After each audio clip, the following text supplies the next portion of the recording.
I mean, he's so blatantly stupid.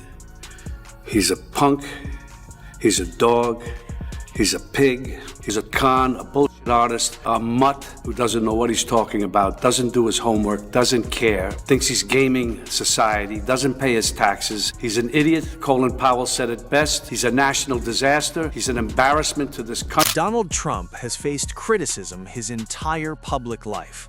But when Robert De Niro takes the stage, it doesn't land like a roast. It lands like controlled demolition. There's no shouting, no cheap spectacle, no oversized gestures. De Niro works with precision. Every line is measured, every pause deliberate.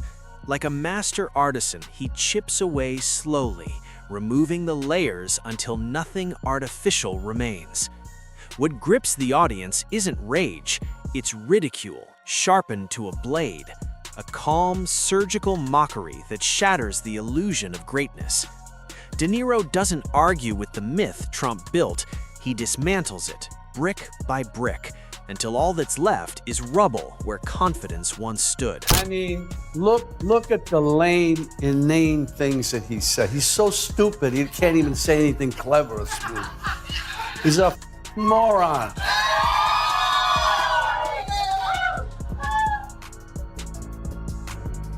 But he's a scary one. And in all seriousness, and we know it here, people have to get out and vote and vote and vote. De Niro begins where the illusion was born.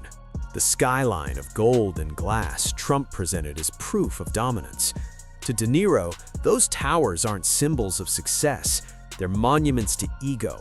Tall, loud, reflective, and empty at the core. Buildings stamped with a name in oversized letters screaming for validation. De Niro doesn't see achievement in steel and marble. He sees insecurity frozen in architecture. Each tower less a legacy, more a billboard advertising a brand terrified of being overlooked. So angry that this country has gotten to this point, that this fool, this bozo, has wound up where he has. He talks how he wants to punch people in the face. Well, I'd like to punch him in the face. This is somebody that we want for president? I don't think so. What I care about is the direction of this country. And what I'm very, very worried about is that it might go in the wrong direction with someone like Donald Trump. If you care about your future, vote for it. From there, De Niro tears into the legend of Trump's business brilliance. Bankrupt casinos, failed airlines, a vodka brand no one wanted, even in New York. These aren't footnotes, they're chapters, long ones. De Niro paints Trump not as a titan of industry, but as a performer who wrapped failure in flash and sold it as flair.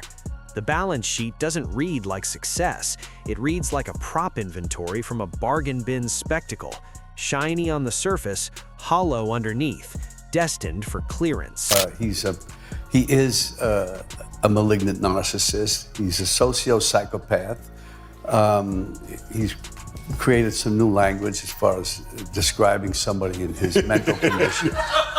It's so frightening and scary, and he's dangerous. The roast pivots to Trump's obsession with fame. De Niro reminds the room that before politics, Trump was a tabloid character, a man who turned scandal into currency and gossip into leverage. His rise wasn't destiny, it was an accident, amplified by cameras. Reality television didn't prepare him for leadership, it trained him for spectacle. To De Niro, moving Trump from TV sets to the Oval Office wasn't bold casting, it was the most disastrous miscast in modern history, like handing Shakespeare to a game show host and expecting tragedy, not chaos. Think our democracy is at risk in this election? I think that it is. I always keep saying democracy is great, of course, but democracy people take for granted. It's a word that some people don't even understand. They take it for granted. It's about right and wrong, period. The guy's a monster. It's beyond wrong. It's almost like he wants to do the most horrible things that he can think of in order to get a rise out of us. I don't know what it is, but he's been doing it, and it's... Then comes the language, endless superlatives, Empty adjectives. Everything is always the biggest, the greatest, the most incredible. Words repeated until they mean nothing at all. De Niro doesn't need to mock it directly. He lets it collapse under its own weight.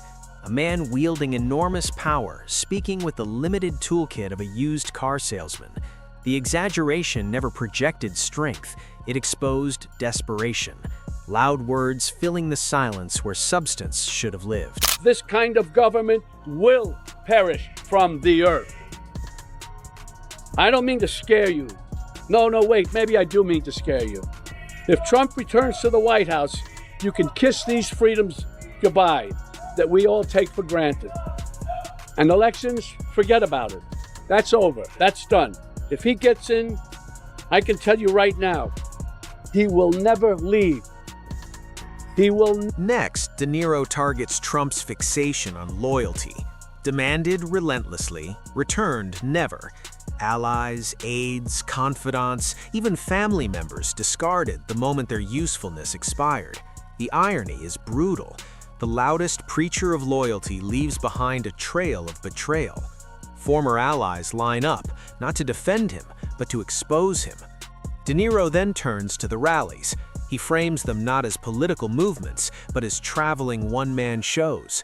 Policy absent, applause mandatory, flags hugged, slogans chanted, hats sold.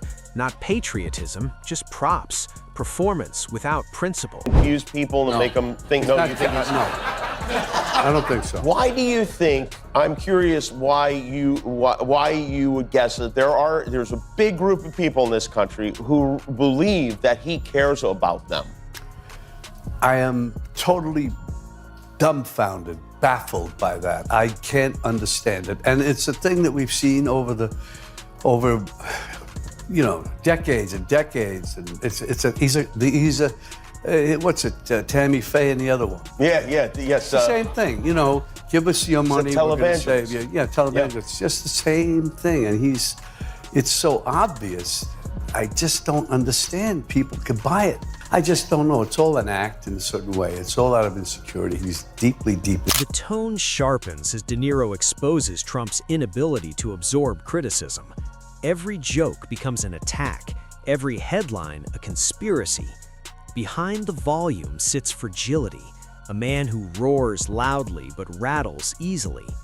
De Niro mocks the obsession with appearance, the hours spent perfecting hair, tan, posture. This isn't confidence, it's vanity pretending to be strength. No elaborate insult is required. The orange glow and gravity-defying hairstyle deliver the punchline before the words do. Trump isn't framed as a leader here, but as a caricature, a joke that arrives before the setup. And at the core of it all sits hypocrisy, fully exposed. Yeah, to me, it's more than heartbreaking. It's a really, really serious situation we're in. I don't want to bring people down, but I mean, No. it's like, Yeah, I think they came pre-down. yeah, well, it's like a pall around, certain things. It's like living in an abusive household. You feel you don't know what's going to happen next, what crazy thing is going to happen next, what's going to make you say, what the hell's going on? Yeah, and because only like, one angry person gets to say what is real. Exactly. What the truth is. Exactly, and the truth is not from him, that's for sure.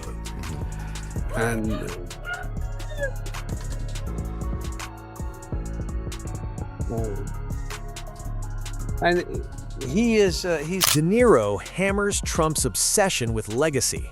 A man who imagines statues in history books ends up preserved in sketches, monologues, and memes.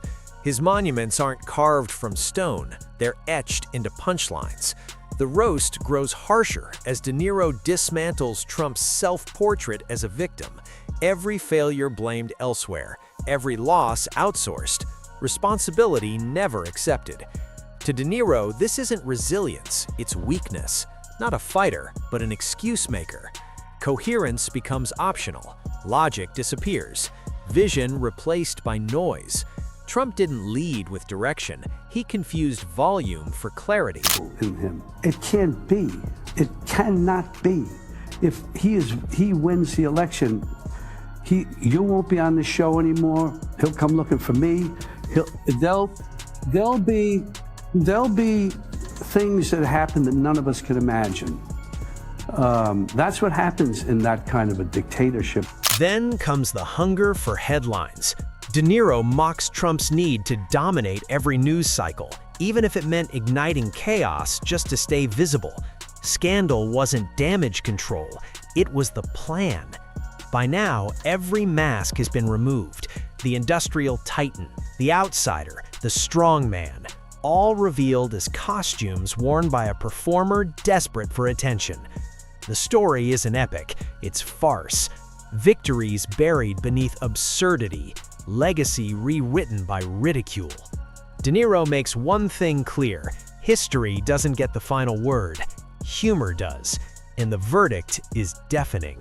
He's more than that to me. He's sick. He is really, genuinely a sick person that somehow has been allowed into our system. And I'm tired of calling him names. He just can't be anywhere near the office of the presidency. You've played a lot of bad guys. Would you ever play Donald Trump? Never. There's nothing about him. There's not one redeeming thing in him that I can see ever. De Niro pivots to Trump's obsession with spectacle. Every room becomes a stage, every microphone an audition. Even as audiences grow exhausted, the self-promotion intensifies, the gestures grow larger, the theatrics louder. Not charisma, but compulsion, a terror of being ignored, masquerading as confidence. De Niro then dismantles the myth of toughness. The strongman image collapses under tantrums, grudges, and an ego thinner than paper. Trump isn't steering the ship. He's the storm in the wheelhouse, spinning wildly, pretending to chart a course. What do you say to those who say, I don't like the guy, but I'm going to vote for him? What's your message to them? I don't understand it. I don't think they understand how dangerous it will be if he ever, God forbid, becomes president. I don't think they really understand. And historically, from what I see, even in Nazi Germany, they had it with Hitler. They don't take him serious. He looks like a clown, acts like a clown. Mussolini, same thing. These guys, I don't know why, they look like clowns. The roast shifts to Trump's fixation on image. Carefully staged photo ops, artificial backdrops, moments designed for textbooks that instead became viral comedy. Awkward poses, forced smiles, stiff gestures. Not symbols of authority, but evidence of obsession with appearance over achievement. De Niro widens the frame to Trump's promises, grand declarations that never materialized, slogans standing in for solutions, repetition replacing results, catchphrases never turned into outcomes, debates devolved into playground scuffles, noise replaced seriousness. In the end, De Niro shows that when conflict is the only goal, no one actually wins. America's Philistine president has had himself appointed head of one of our premier cultural institutions. He has cut funding and support to the arts, humanities, and education. And now he has announced a 100% tariff on films produced outside the U.S. Let that sink in for a minute.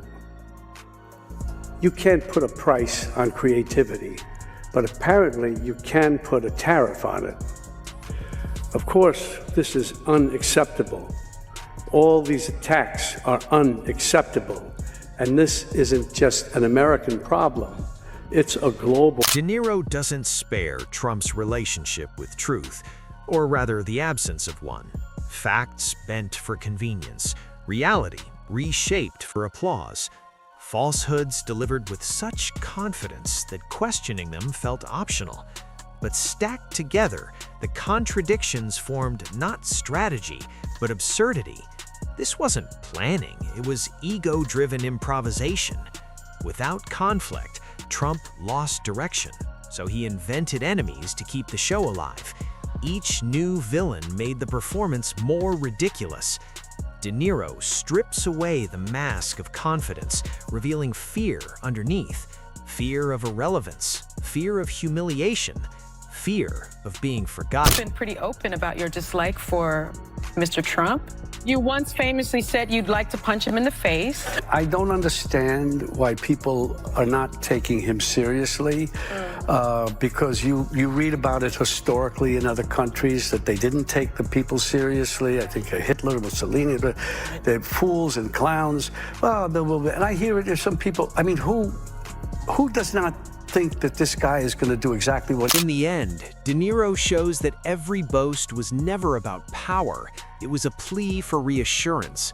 Trump's grandstanding, far from intimidating, exposes vulnerability ripe for comedy.